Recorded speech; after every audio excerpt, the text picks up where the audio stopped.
Sign up for free Stratfor Intelligence. Simply enter your email address to receive 2 free reports each week. On October 21st, U.S. President Barack Obama formally announced that with a few minor exceptions, all U.S. military personnel would be leaving Iraq before the end of the year, in accordance with the Status of Forces Agreement between Washington and Baghdad.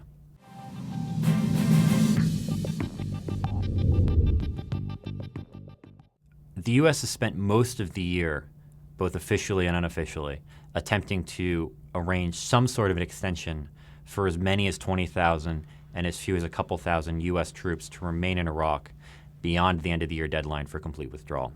What none of this would do is address the underlying issue of resurgent Iranian power, not just in Iraq, but the wider region. And this is something the U.S. has yet to come up with a meaningful response for. From a military perspective, the U.S.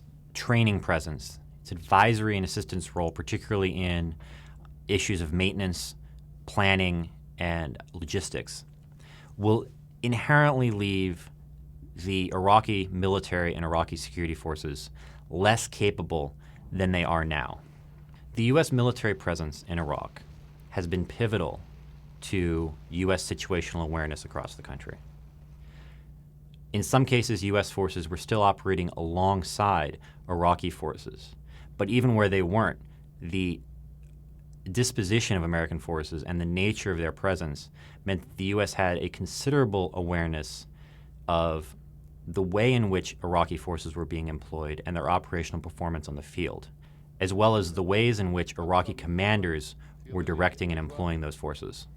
The U.S. also maintained considerable freedom of action in terms of the way in which it employed intelligence, surveillance, and reconnaissance platforms in Iraqi airspace. This means that even as the U.S. inevitably ramps up its covert collection capabilities, both inside Iraq and by other means, there will be a considerable lapse and degradation of the U.S. intelligence gathering and situational awareness capabilities in Iraq.